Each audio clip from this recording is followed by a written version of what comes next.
say that 500 today. Dr. Bindu, it's not that you need any introduction, but still, there are a lot of people who are outside of the Salwan Education Trust as well who would like to know about you. And as I was reading it earlier, I thought it was like reading a reservoir of experience. So, Dr. Bindu Rana has about 30 years of experience in the field of education with 4 master's degrees, a PhD in education. She is also an author, an architect of the largest private sector research and development initiative in Indian education. She's designed for path-breaking curriculums, Little Millennium, Millennium Learning System, EDAC, and scaffolding learning system used by thousands of children in the country. To her credit, ladies and gentlemen, she has conceptualized and created more than 800 books for all ages, developed about 850 concept based games, written more than 25,000 well structured lesson plans, and has trained more than 10,000 teachers on delivering the best pedagogical practices inside the classroom. Besides her academic achievements, she's also the founder of Millennium Education Management that has set up more than 3 dozen schools across the country. And she's had more than 2,000 people in her team. And every single team member will vouch for one thing, that it's amazing to work with her. She could be sometimes a hard taskmaster, but believe me, she makes you learn, she makes you grow, she makes you develop. And once you hear her talk, you know that she is the person you would be happy to work with. Her expertise lies in providing in depth and creatively structured frameworks needed to build, set up, and operate schools professionally. She's also the founder and director of School Stars, an online platform created for children to showcase their innate talent, get the best guidance to enhance and develop it. She's also the founder and trustee of 2 NGOs that work with special needs children and distraught teenagers. Currently, she's setting up an alternative model of schooling, a need arisen to fulfill the post COVID era. So she is looking into the future. And I'm sure with her expertise, we shall also be looking at the reason why all of us, educators, each one of us, whether in the capacity of a leader, Dr. Bindu, or in the capacity of a headmistress, vice principal, teachers in the classroom, why each one of us needs to work on our professional development and growth. Over to you. Thank you, Seema ma'am. That was wonderful. And I sincerely hope I could have seen everybody, but I would be speaking to a screen, so it's not a great feeling, and I can empathize with all the teachers who do this virtual training. So let's begin today's session. I wouldn't call it a session. We're going to have some fun. We're going to be talking, and I'd like to hear your voices, at least if I can't see your faces. So good evening, ladies and gentlemen. I sincerely hope all of you are in the best of health and are entering into a new world with a stronger resolve to keep yourself physically, mentally, emotionally healthier. So since I can't see you, I really want you to do a small little thing. I know that all your students would switch off their videos and not really do it, but I don't expect the teachers not to do this. So prove to me that you've become strong. Can we do a little exercise here? Can we just lift our right hand? Is it difficult? Take your cup of chai, coffee, or even if you're in your pajamas, can you just lift your right hand? I hope you've done it. Now, can you lift your left hand? Try it. Seema ma'am, can you also try it, please? Of course, yeah, I've done this exercise with you before. So let's do it again. Yeah. Okay, so let's do the right hand. All right, now let's do the left hand. All right. Now let's just close our eyes for a fraction of a few seconds and imagine that you are lifting your right hand very high. Don't lift your hand. Just imagine that you're lifting your right hand and it's touching the ceiling. Okay. Now, just imagine it touching the ceiling. Try harder. Come on, let's see you really make an effort to touch the ceiling. Now open your eyes. And now try lifting your right hand again. See if you can lift your right hand again. Do any of you feel that you have been able to lift the right hand a little more than when you did the first time? Do you feel your arm has suddenly become better? It's able to lift things up? Yes, ma'am. I can at least see somebody responding and say, yes, great. So thank you. Why did we do this? It's only to tell you one simple thing, that you have the control to do anything in the world if you set your mind to it. It's a very simple little exercise, but the ability to make anything happen lies in the power of your thoughts. All right, so let's do one more little thing. So close your eyes now and imagine you're having a great session with me. Would that be okay? I'm only joking. That was only a joke. But really, I hope you're going to enjoy the session, because we're not going to be spending a lot of time on technicalities today, because I hear that you're going to get into a 10-day session beginning from tomorrow. So while we talk today, I'm going to spend just 1 minute before we really dive into something interesting. You know, I hope you all know that while we are talking here, we're gradually entering into a very different world. As history will one day tell us, that the world is now going to be divided before COVID and after COVID. So we have a BC world before COVID, and we have a, AC world, which is after COVID. And right now we are in a TC world. What is the TC world between the BC world and the AC world? It's the transactional or the transitional world that we are going through right now. This transitional world is scary and difficult and insecure for all of us, for many of us. Maybe some of us are stronger, so it's not being felt. And in the last few months, all of us have been preparing ourselves mentally, physically, operationally for a new world. A lot of my colleagues and I have been trying to find some sanity and say, okay, you know what? When the schools reopen over the next few months, we keep imagining every 3 months, okay, 3 months give out, we will all be back in school. All right. Then another 3 months later, we say, oh, it's really bad. Now let's get back to a 3-month thing. We've been preparing ourselves for that after COVID world. And over the last 1 year, we've become familiar with so many terms that we had dismissed earlier. Words like virtual learning, blended learning, asynchronous learning, synchronous learning. I mean, where did we ever spend time even bothering to learn such terminologies? Okay. And what else are we doing besides learning new terminologies? We're wondering, how will our children, when they come back to classrooms, how will their distance seatings be? How we will change our timetable? How will we do syllabus reduction? Or we need to add something to our syllabus? How do we do assessments online? What are the new apps that we can bring into our classrooms? So these are some of the things that all of us have been generally talking in the educational arena. I'm sure Salwan schools are no exceptions to this, right? Yet there is this uncertainty. What is this uncertainty? Will grade board exams happen? Will 12 board exams happen? And one thing it's in every school in the country that I have dealt with, will our salaries be cut? Will we ever be able to sports annual functions in our school? Or when will we do it? When will our co-curricular teachers get active? Will parents pay our fees? How long do we go through this? Will normalcy return? What is the new normalcy? So these are some of the things that has overshadowed everything that we have done till today. And we've been only one thing which I would like to add to what you're saying, and that is, look at the young kids, nursery and KG. They've never been to a school. They have absolutely no idea what it is to sit in a school building, what it is to go and play in the sports field, interact with the student, with their peers, and meet with the teacher. They think they just have to get up in the morning, sit before the computer, and that is the school for them.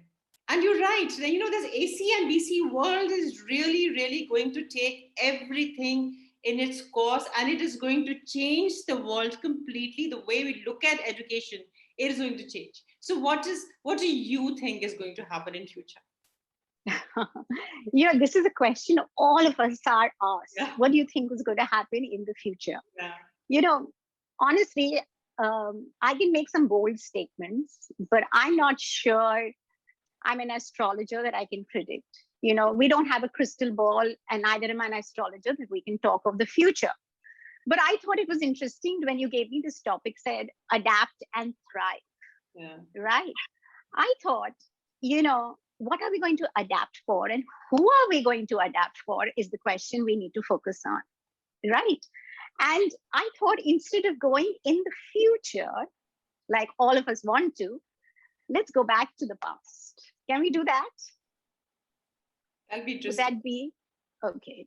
So let's look at what we can learn from our past, because there's a lot of things that we need to learn from our past. And I think the past will take us into a better future, honestly. Right? So let's just sit back, relax, get your chai, coffee. I've already got my chai and coffee. And let's go through some let's get into a time machine and let's go into the past.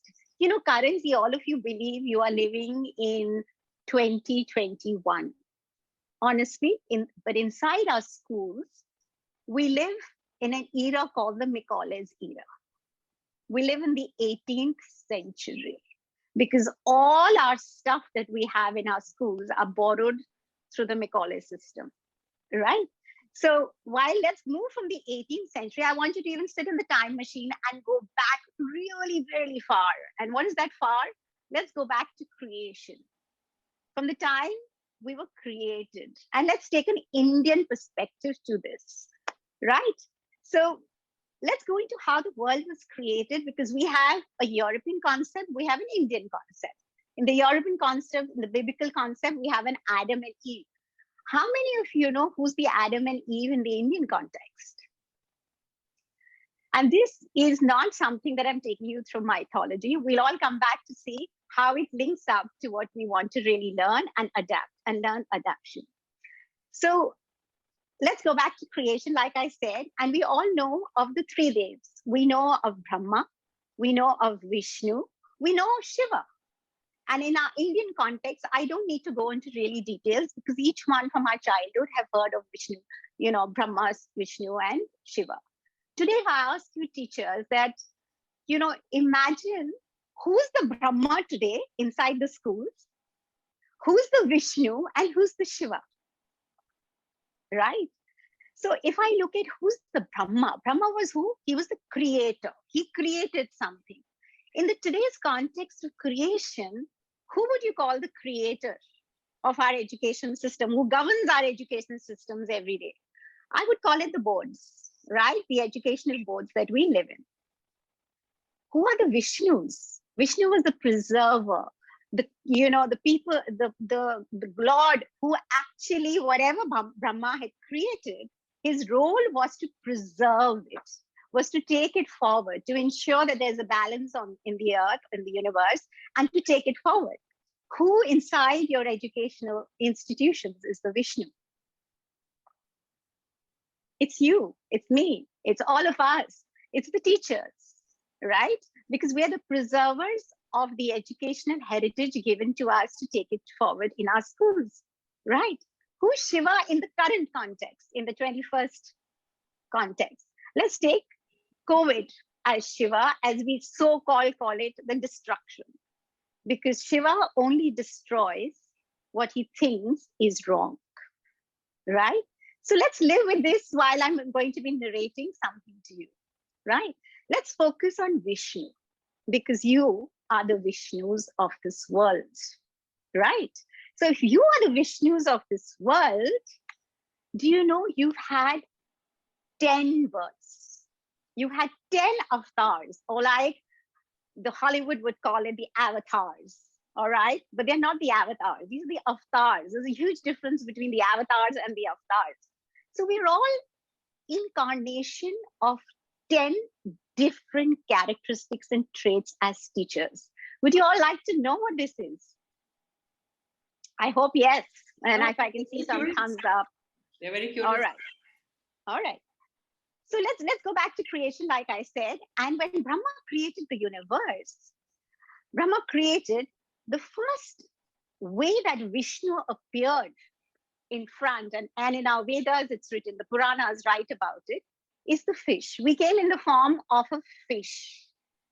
And what is the story of this fish? The Matya?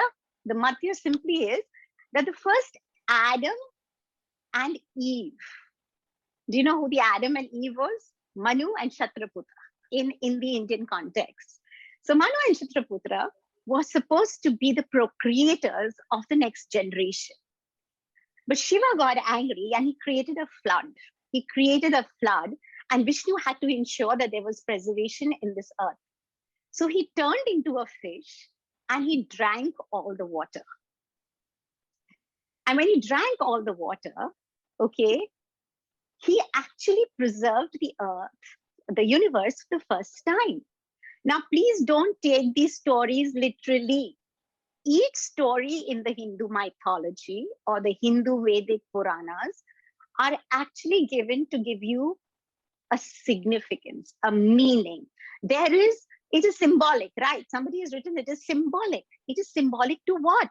Because we teach our children the story, but we forget to tell them the significance and the symbolism of it. So what is the symbolism of this story of him becoming a fish? The fish simply means it is fearless. It is not scared of drowning. Obviously, that is where the context of fish in water, I feel like the fish in water. Okay. And what does that mean? Not scared of drowning means what? It simply means that in the samsaras, in the samsara that he's going to be sending you, he's being fearless. He's able to manage this beautiful universe and sail through it, swim through it without fear. That is the significance of the first element of the fish. Now, as teachers, let's look at how this is your significance, how you can be the fish, right? How do you cope in the school samsaras? How do you save your children from drowning in the huge content and syllabus that we have, right? How do we handle all the school dynamics? How do we flow with the time? How do we ensure that as a fish, we adapt fearlessly to what is given to us? So that's our first Vishnu Roop that he is trying to tell you, right? And you're adapting to it. Yes, somebody's written adaptation to change. The next birth, the next avatar that Vishnu takes is of a turtle, Kurma, right? So you all heard the story of the Manthan, where the Asuras and the Devas wanted the Amrit, which was there, and they had to churn the waters with a mountain to take out that Amrit, right? And so the Asuras on one side were holding the rope to the snake to churn it, and on the other side, the Devas were holding it. Now, while they were holding the mountain, the mountain kept sinking because the sand below was very, very soft.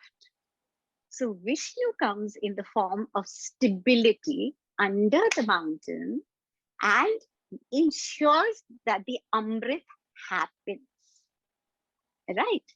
Now, what does the story signify? And the beauty of our Indian context is that we can perceive any story in any way, right? But the real significance of these stories that actually emerges and were taught by great sages, but there's a tug of war always between the good and the bad in us. We know what is good, but we're also driven by what is bad, right? And this tug of war is who wins the tug of war is who we feed, which is, if we give in to the good, excellent, our karma balance or the bank balance that we have is going to be having all the goods. If we give in to the bad, that is what our bank balance would have. So this is what the idea of karma emerges from. Now let's take this as a teaching concept. As a teacher, how does you being a turtle, and I hope all of you are not taking this personally, that I'm personally indicating that all teachers are fishes and turtles, right? Actually, it's a great thing. If somebody called me a fish and a turtle, I would take it very well, because I know the significance of each one of them, right? Now, what does this mean? Am I, as a teacher, you know, am I a teacher because I have no other job and I've just joined this profession and I'm just taking this up as a part-time, right? Do I really give the best to my child in the classroom?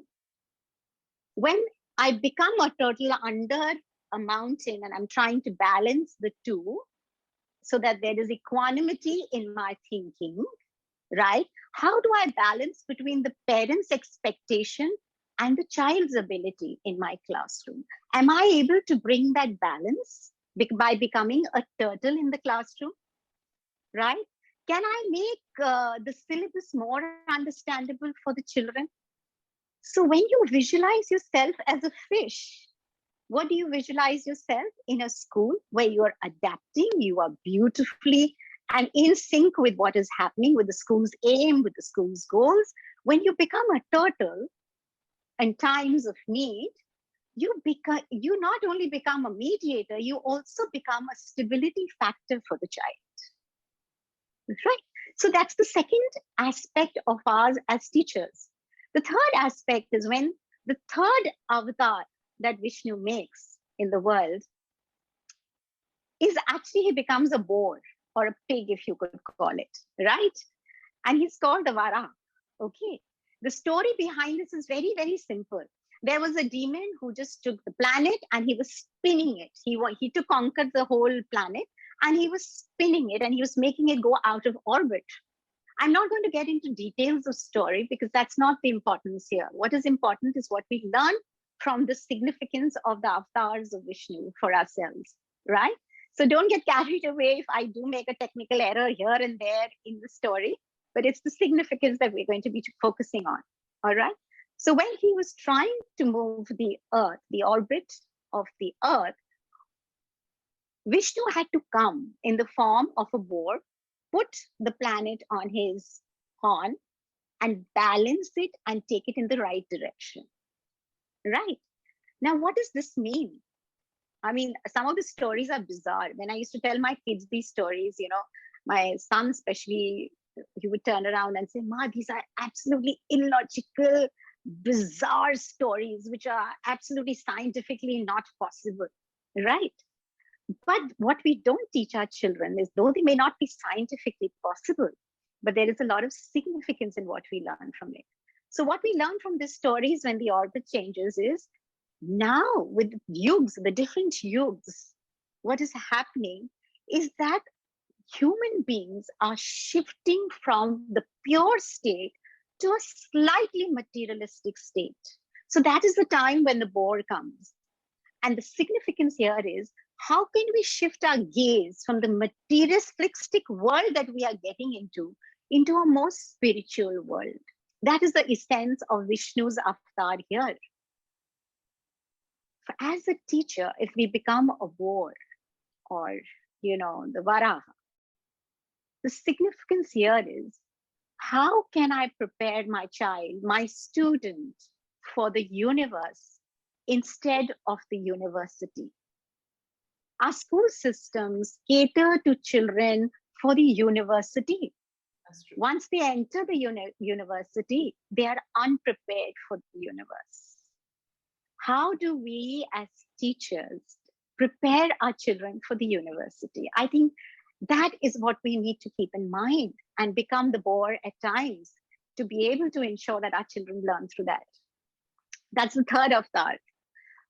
We still have 6 more, so hold on, all right? And let me know in case you're getting bored, we can shift it. The fourth avatar is the Narasimha. He is the half man and half lion.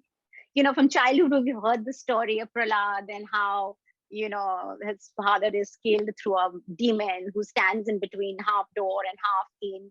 and then he's torn apart by this half man and half lion. Now we know the story, but we don't know the significance of the story, right? Our children know it, but what do we tell our children? Because children turn around and ask, why are things so violent? You know, we don't allow children to watch cartoons which are so violent today, but our stories are full of violence.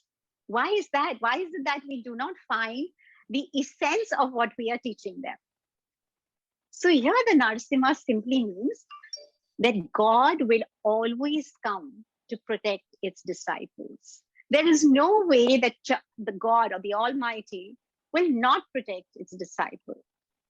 That's the significance of this story. How do we take this in the classroom scenario? Do I protect my children even when he falters in class? Can I guide the parent just like Prahlad's parent was never guided?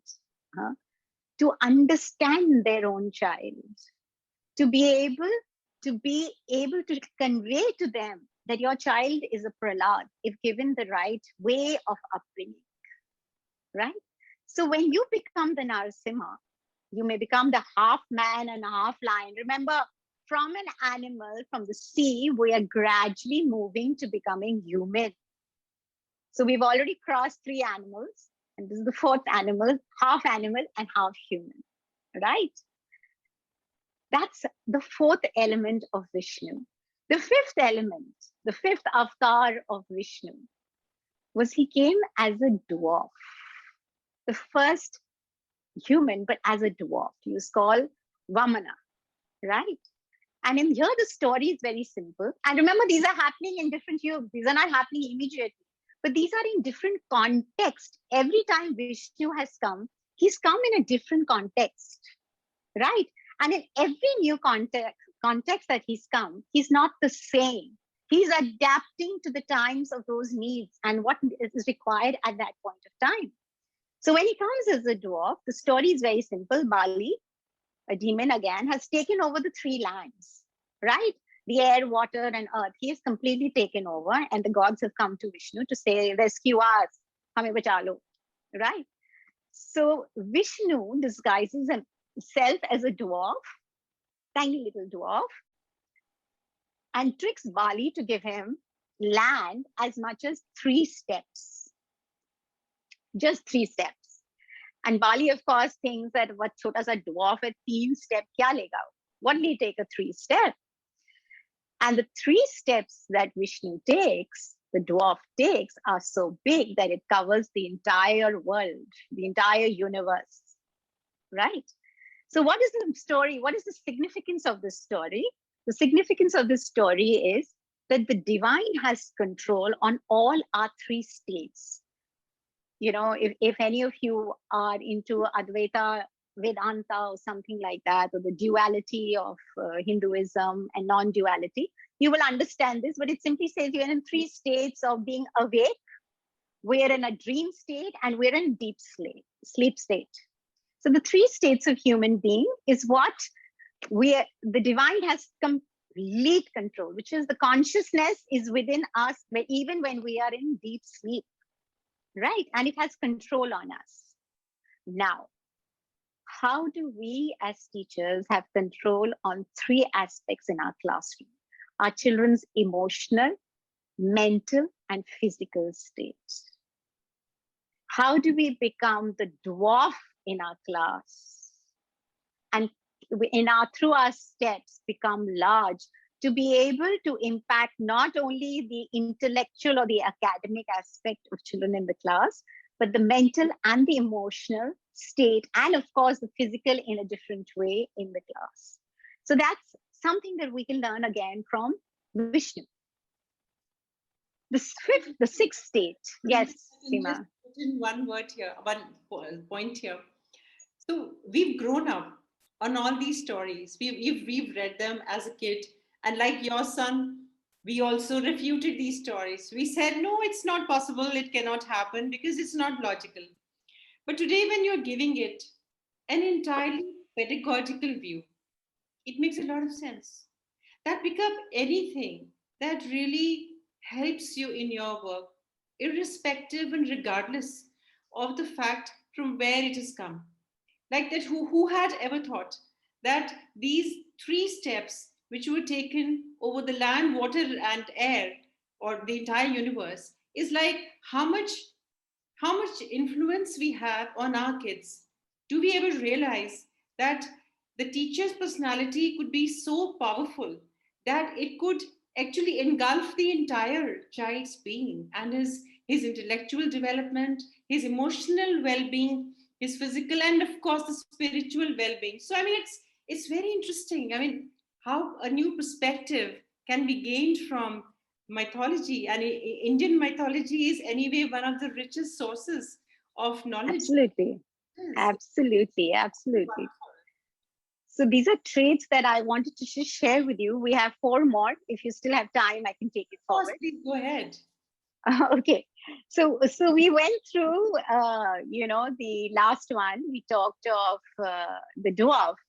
From the dwarf, the sixth state. The sixth state was the Parashram state. He was the first fully human being that came, right? Now, what was his role? He came in the form of Vishnu. By now, the world had got into a civilized state. Humans were living into a certain way of doing some things. But his role was to assassinate all the sinful kings and to usher in a new kind of society. He was needed to bring in Ram and Krishna later, right? So he was used as an intermediate. But the significance of his coming was do not neglect your duties, was what he was conveying to the kings. You have not been sent on this ground to just usurp power or become big and neglect what you are actually set out to do. All right. As a significance of a teacher, we need to question ourselves on this. Do we merely finish the syllabus or do we add value to what we teach? Right? So I'm going to tell you a little story again. You know, the Indian context is so beautiful. The Indian mythology is so beautiful that every little line has a background story and a forward story, and each background story has another background story. So that is why to do Vedas in the olden times took 33 years to complete one Veda. And it was not possible for anyone to finish the syllabus at all because it just went on and on and on. So I'm going to take a little abbreviation here and do the same and go out of the syllabus right now and tell a little small story, which Seema must have heard 100 times from me. It's my favorite story. It's called the story of the Ganesha. Right, Seema? You remember the story, my favorite story. Okay. And every time you've said this story, people have been moved to tears because there's a lot of self-realization which comes from this story. I can tell you that. Okay, so but I'll go through it very fast. I'm not going to dramatize it like I generally do, but I'm going to just go through it quickly because there's a lot I want to talk about. Okay. And so there was Ganesha. We all know how Ganesha got his head. So I'm going to repeat the story very quickly. So one day Shivji decides to go and do tapasya. He wanted to go and, do his meditation. So he leaves his wife Parvati alone in the, mountains. And when he goes away, Parvati is lonely. So she wants company. So what she does is because she wants company through her own dust, she creates this little baby. Again, please do not get, upset with a little bit of technicality and say, no. But in my Vedic book, it says this, or my priest has said this. Please take the sense of the story. So Parvati just created a little baby out of this, and the mother and child were very happy with each other when she put in life into this child, and they were very close to each other. Ganesha was very protective of his mother, took care of the mother, and mother and son were the happiest beings on the mountain. And of course, Ganesha had no clue about his father. So for many years, 13 years, the father and the child and the mother were living happily. And he would always protect the mother. So when she went in, he wouldn't allow anybody into the house. And that's the time when he was a teen, I think, and Shivji decides to come back. When he decides to come back, obviously Ganesha doesn't allow the father in, and the father gets angry. He chops off his head, and then Parvati comes out and gets very upset. And so Shivji says, okay, whatever's the first being that passes by, I will take that being, put it on this head, and our son will come alive. So the first being that passes by is a baby elephant. So they cut off the baby elephant and he converts it into Ganesha. Now, this is the story that we've been telling our children for years. I remember my great grandmother telling my grandmother, and my grandmother telling us, and things like that. Right? It's only some years ago that I really understood the significance of this story. Now, all of us are literate people here. We're all teachers. I'm going to ask you 3 questions because as teachers, we just love asking questions, isn't it? So my first question is, in today's world, we have more pollution than Parvati ever had. So obviously we have more dust. Now, if we have more dust, we can create more babies, isn't it? Right? So can we create babies out of dust today? Quickly, can anybody just type and say yes or no? What do you say?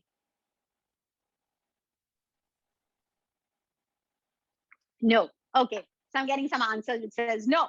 All right. Right. How come we never ask our grandmothers this, or our mothers or our parents this? Right.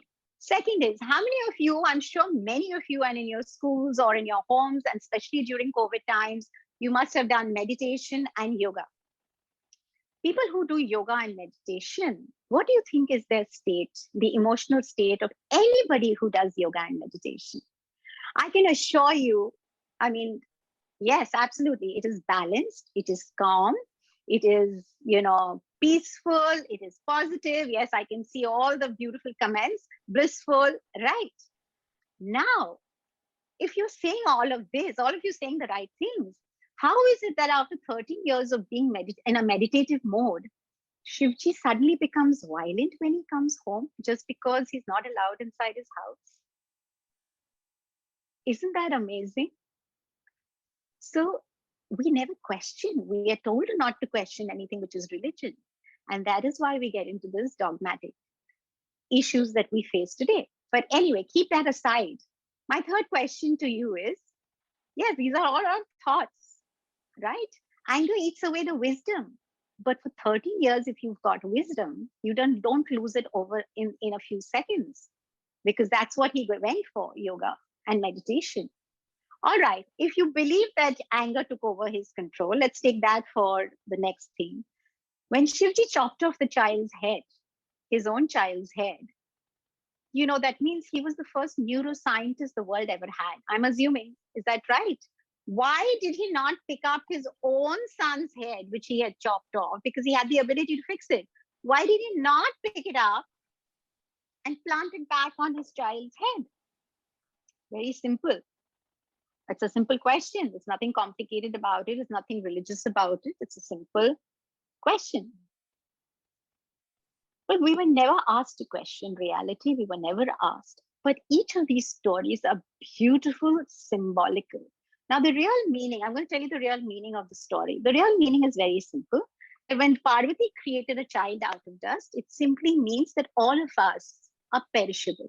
We will come, we have been made from dust, we will go back to dust, right? Like the Bible begins by saying, dust to dust shall we be, right? Veda begins with that. And Veda was much before the European concept emerged, right? So my second question was that if you are in meditative mode, if you are in meditative mode, how is it that you get violent? Ganesha, because he was so attached to his mother, he believed she was her world. And his ego, he believed that he was the world because the mother considered him as the world, right? And when anybody believes that he or she is the world, the ego takes over. And when the ego takes over, the Almighty God has to come down to teach a lesson. And where is the ego? Ego is not an organ. It's not a stomach. It's not a heart. Where does the ego lie? The ego is in our head. What did Shivji chop off? He chopped off the head. He chops this off. And when I asked, yes, it's in the mind. So when I asked, why did Shivji not put his own child's head back? It's a very simple answer, no? Simple answer is that the child would have got the ego back, right? So what did he do? He picked up the first being that passed by was an elephant. Now, why elephant? Our sages were very intelligent. They didn't write anything without really a meaning. There's not a single word in any of our Puranas or a story which is actually doesn't have some meaning. So the elephant's head is symbolical of 12 good traits every human being should have. So if you look at the elephant, the large trunk, it simply means that the elephant has the ability to do the minutest thing to the heaviest of things, which means from the smallest to the largest is what an elephant can do, right? All of us should have this ability. It should not consider any work big or small. Humility, right, is what is taught through us. The elephant has 2 big ears, but it has a very small mouth. I don't need to teach this. We all teachers. Yes? Right. Yeah. Nose down means humility. Absolutely right. So we have 2 big ears, but 1 small mouth. What do? We speak more and listen less. But actually, the elephant is symbolizing listen more, speak less. Yes. So I want you to do your homework and go on to Google, look up what are the different features of it. Otherwise, we will lose track. So when I said you are the Parashram, what did I mean? It simply meant that when you teach your children a syllabus in the class, don't just teach them the content. Don't just tell them the story of Ganesha in all your syllabus. Explain the value of what you are teaching. That has more meaning. Now that you've heard the story of Ganesha, I'm sure it has added more value to your life. So that next time when you think of the Ganesha story, you will have this in your mind. And next time you bow down in front of Ganesha, you will know that you are bowing down to these human traits that you want to imbibe from Ganesha, right? So there is a value that has been added by this story. So when we say do not neglect your duties, all I'm trying to say is do not just finish your syllabus. Make sure the children understand what you are trying to say, how you can add value to what you are trying to be. So you can be the Parashram in the class every day at any time that you want, right? Let's move to the 7. Let's come back. Let's come back to Vishnu, you all being Vishnu. I diverted, like I said, it took 33 years. I'm going to just take, and I only have 1 hour, so let me try and finish it off. So Rama, the 7th Roop, Ram, not the ones that you saw on TV, but the real Ram, right? So what is the real Ram known for? He's known for all his sacrifice, the Ramayana. We all know the Ramayana. I don't need to go into it. But what is the significance of Ram here as a Vishnu? Okay, he's the perfect. And remember, I told you, we're moving into a civilization, a yug, where civilization has to be taught how to be a proper civilization. What should be the actually, yeah, Maryada Purushottam. Purushottam, yes, Purushottam. So what is it that he's actually wanting to convey through his own characteristics? He's trying to show you how to be a perfect brother. He's trying to show you how to be a perfect administrator. He's trying to show you to be a perfect warrior. He's trying to show you how to have Ram Rajya. Okay. Something that our politicians need to learn today. A very difficult task. But this is what Rama is trying to convey. The perfection that he brought. Many of us would disagree with what he did with Sita, but that's another story as to why he did it. And there is perfection in that too. We're not getting into that right now. Maybe another time. Okay.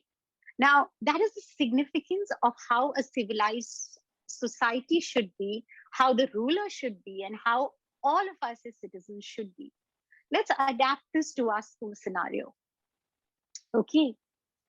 How are we bringing in perfection in what we do as a teacher? How are we being perfect when we are being a coordinator? How are we being fair? How are we being just to the student that is there? Are we actually giving justice to every child in the class or only the topper in the class? Or are we only looking at something that exists, on a superficial level and leaving it? That is a Vishnu that you need to build. So you can be a Rama in the class right here, right? And of course, the 8th avatar.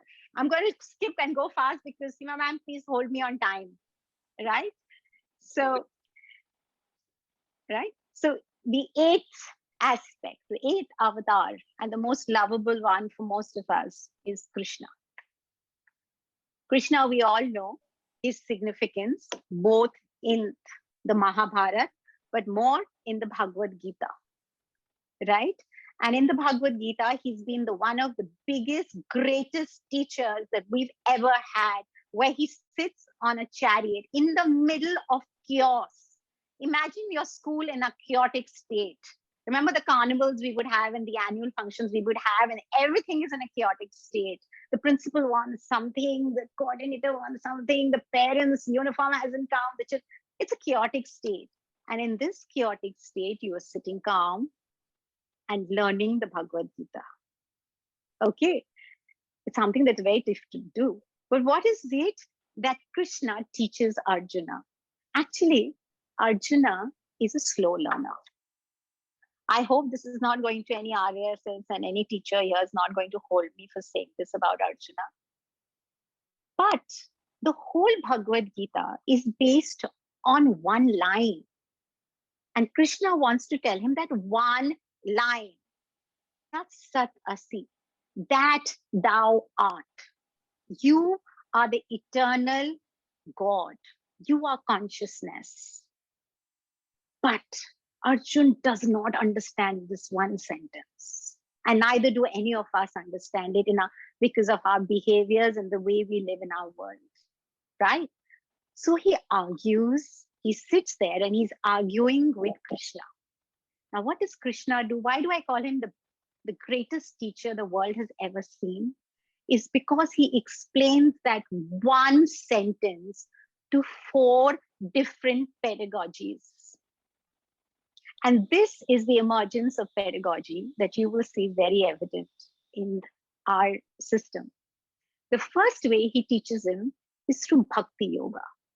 He talks to him in an emotional manner. He says, listen, Arjun, this is your duty. You have to just do it. I mean, just do it. I understand your emotions. I know that you have to do it. And he's trying to explain it to him, right? So he uses the Bhakti way, devotion, blindly. He says, just go into it. Just do it more, and he appeals to the emotions. And he's given emotions the highest pedagogical relevance ever. So he moves into the Bhakti mode. And as always, Arjuna doesn't understand. Okay, he's got 0 out of 10 in that question answer round. So he moves him to the Karma Yoga pedagogy. He says, do your action.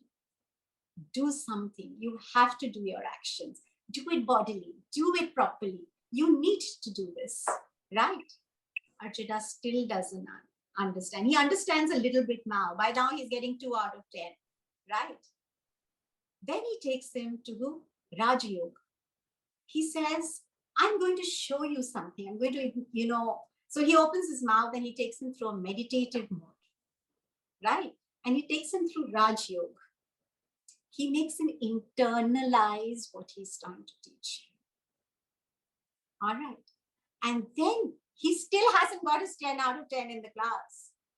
And then Krishna explains it through Jnana Yoga, which is through knowledge, through technically explaining it, through going through a mode of looking at it from a scientific perspective. So he emerges from EQ to IQ. What do we do in our classrooms, ladies and gentlemen? We don't even touch the 3 aspects. We don't talk about getting the child's emotional state. We don't talk about really actions. We don't talk of meditative modes or internalizing mode, but we do give a lot of gyan, right?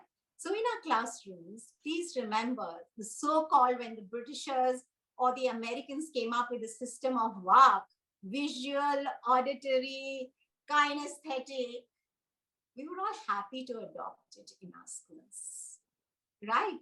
But we forgot that we've had it for centuries in different forms in our classroom. So, and remember, what is Krishna trying to tell you? What is the Vishnu here trying to tell you?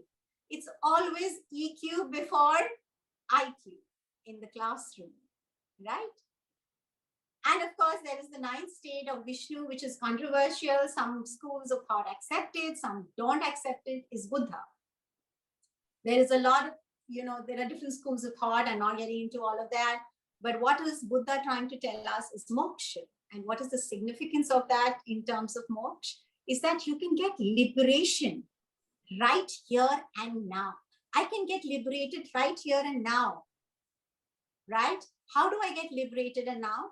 He has his technique. He's taught you a technique. Right? He's taught you the technique of Vipassana. He's taught you the technique of reaching that meditative state right now. What is the significance in the classroom for this? Can our children have that aha moment when we are teaching a subject in our classroom? Can that moksha from that particular subject or that understanding or that liberation of knowing come to us when we are learning something in our classrooms? So ladies and gentlemen, we have 9 forms of Vishnu. The 10th is yet to come in the Kali Yuga. We're not getting into what we don't know. Like I said, I don't have a crystal ball. I'm not getting into that. But why did I tell you this entire story? Why did I take you through the evolution of the avatars? Simple.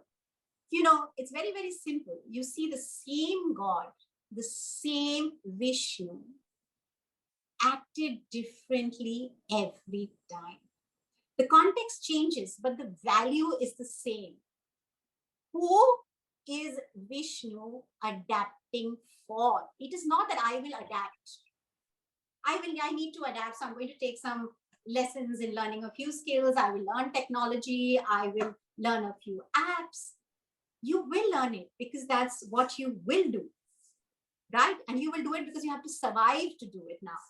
There is no other choice for us to do it, anything else. So we will do it for survival. But that's not the point that Vishnu is trying to prove here. Vishnu is saying you will adapt, you will learn. But what is the key here? Who do you adapt for and why? You adapt for others. Rama adapted himself, not he sacrificed himself for others. The fish sacrificed itself for others. Krishna sacrifices himself for others. Right? So who do you adapt for?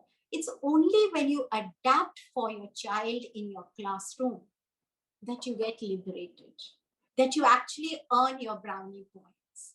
That is the time that you, in your service record, gets the A+ for your things. So remember that, any story has a beautiful way of conveying a message. And in the olden times, when a child was sent to school, do you know that the child was called second birth? Going to school meant that the child's second birth had taken place. Can you see the significance we gave to schooling? Can you see the significance the child got? Yes, in the Gurukuls, where the Guru was of the highest stature. Let me give you another example. In the Mahabharata, I can't remember the name of Yavakrita or something like that. He's the son of Bhardwaj, right? His father tells him that he has to master the Vedas. And this child does tapasya, calls Indra and says, I don't want to go through any teacher. I want to learn the Vedas without any guru, any teacher. Right? And Indra literally screams at him and says, no gyan to anyone in this world will happen without a teacher, a guru. So the stature given to you, ladies and gentlemen, is of the highest stature that our Vedic concepts can bring about. It is up to you. When you become Rama in the classroom, when you become Krishna, when you become the Matsya, you play all the 10 roles every day. It's not that you wait, here class 1, I will play this role, and the next role, I will do that, right? You have the power in your hands. And especially now when you are going to be beginning a new session, children have been traumatized. children have actually not seen you physically for 1.5 years, can you imagine what their mental states will be? Forget academics for some time. Focus on what Krishna did. The EQ before the IQ. Spend time with every child. Once the child has trust in you, academics will happen beautifully. Learn the skills of how to reach emotionally through all these apps. Learn the skill. Be patient enough to learn all the new tricks in the trade now.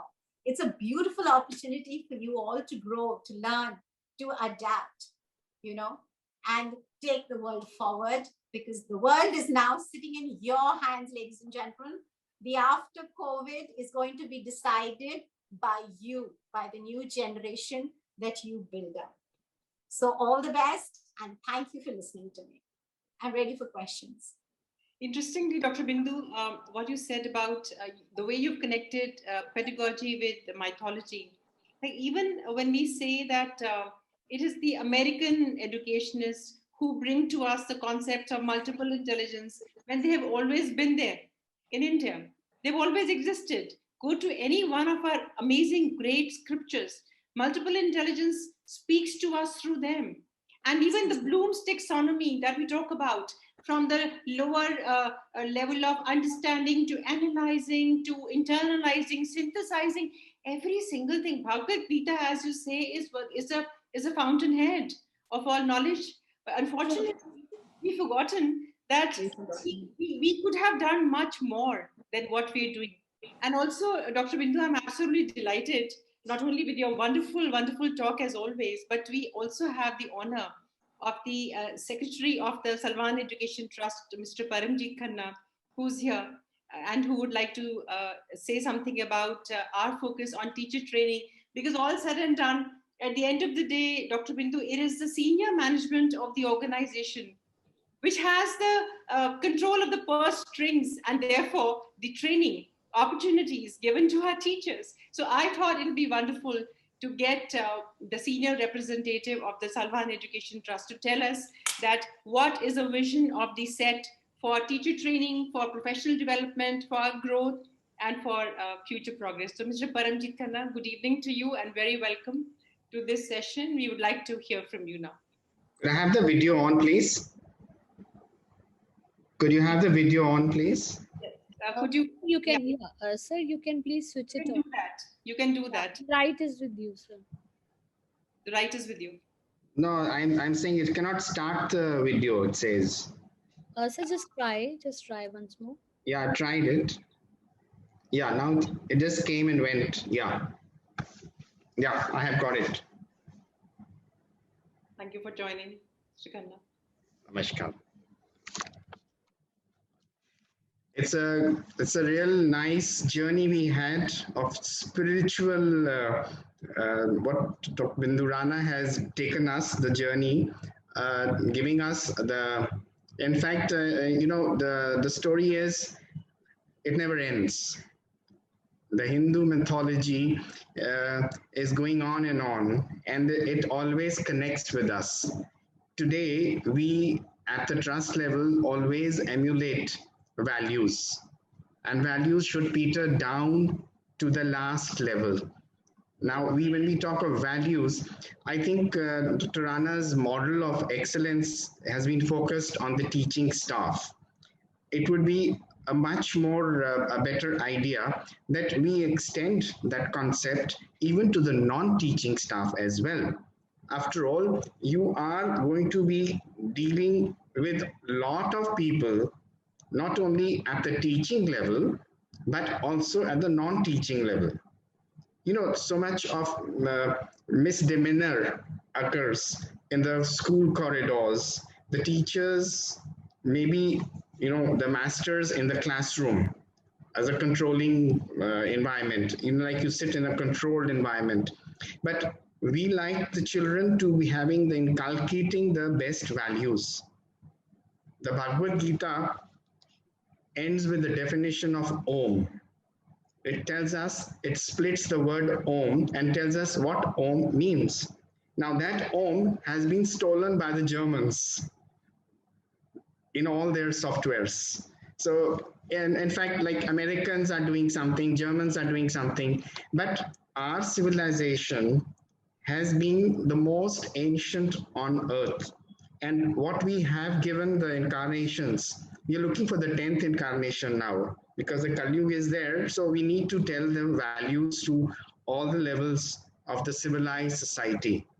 I mean, today in the year of COVID, the atmosphere is such that people are capitalizing on COVID miseries. I mean, would you, I don't know how we would react. They would also be reading Bhagavad Gita. They must have been also taught some values by some parents or some grandparents. They have grown up into adults and they are doing into black marketing of oxygen. That is what we are talking about. In fact, I, at a level of the trust, would like to look at not just good academics in the school, but I would like them to become good human beings. Recently, I had inaugurated a conference of newly qualified chartered accountants because I happen to be a chartered accountant in practice. And there I was invited, and what my address was that I said, you are all very good chartered accountants, but before that, I want you to be good human beings. And there is no syllabus for being a good human being. And where is the syllabus lying for the good human being? It's lying in Parshuram, it's lying in Krishna, it's lying in all those values which Dr. Bindu Rana has made us travel through the journey. At the same time, when we look at a personality of a child, I would rather look at the child in the new form on which we are looking at. The child of today is probably, I think, not able to go to the playground at all.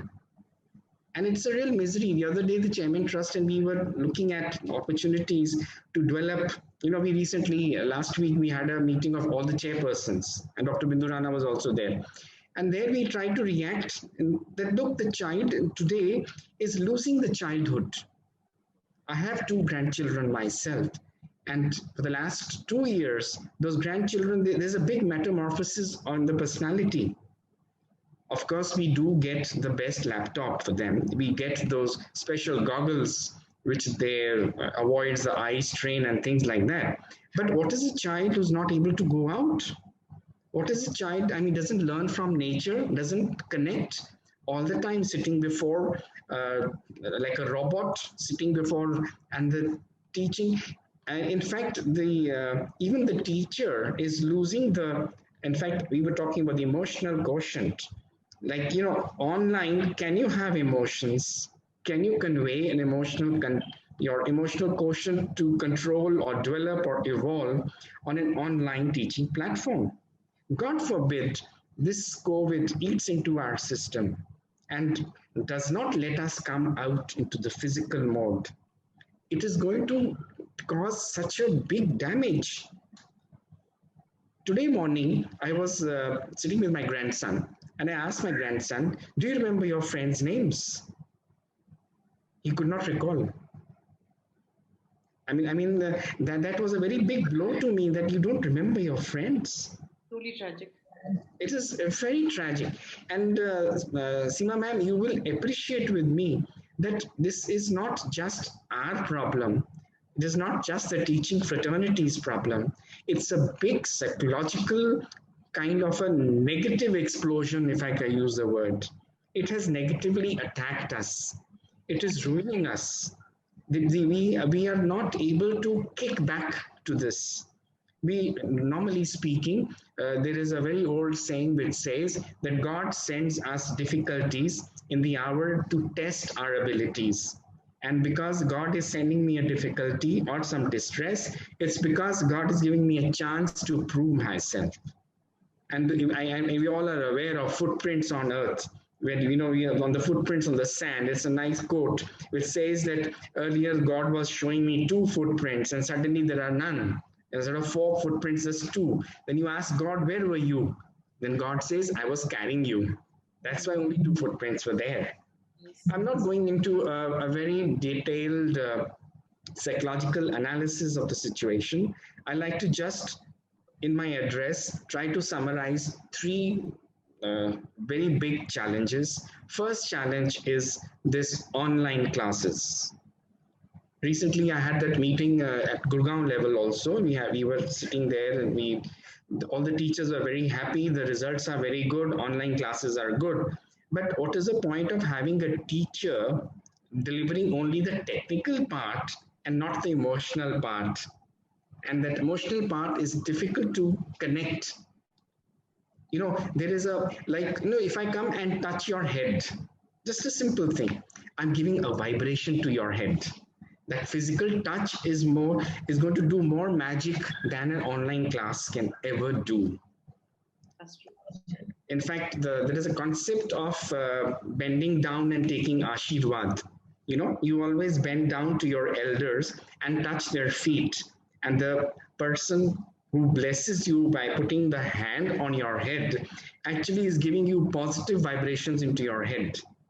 Your head, like the Ganesha, has to prove all the emotional content as well. Now, the point which I'm trying to convey is that till this kind of doesn't normalize. I mean, I'm told by so many forums wherever I go, I'm told that this is the new normal, sir.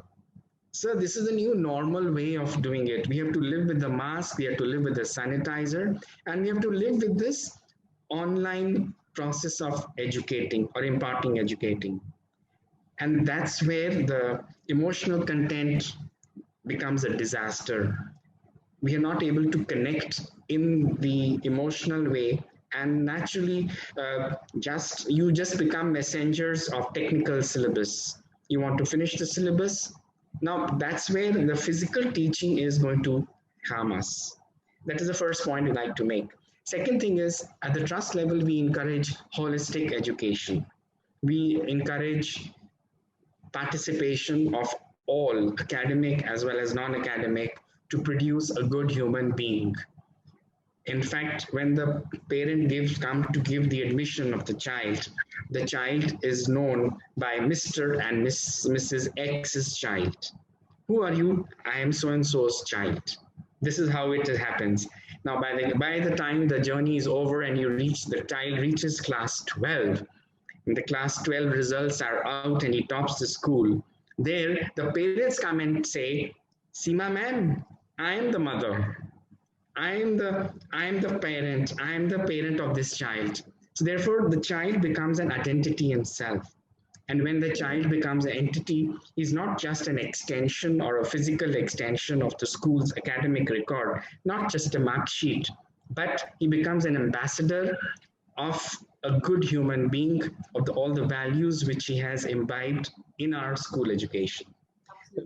Yeah. The third point which I would like to also emphasize is that moral education is part of our syllabus. And we try to attach a moral significance to all the syllabus. But yet at the same time, I want the children along to be guided by in such a manner that each teacher today becomes some kind of an emulated as a model to be followed. Not only, probably the teacher should have an aura, if I could use the word, that the teacher says yes, so it has to be correct. Quite often children go home and they fight with their parents and they say, you are wrong. Why? Because my teacher says so.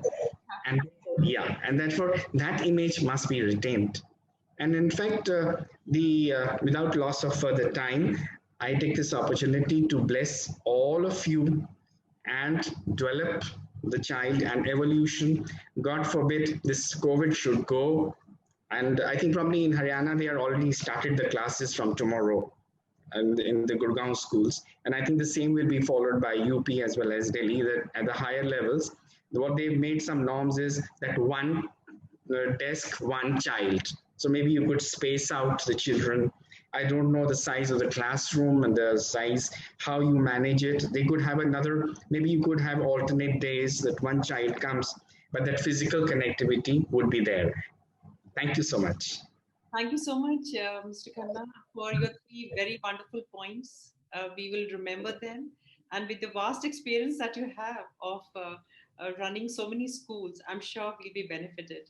Nothing would have been more, wiser than these wonderful points that you put forth.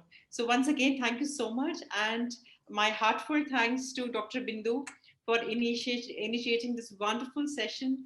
Dr. Bindu, you got us in touch with our emotions once again.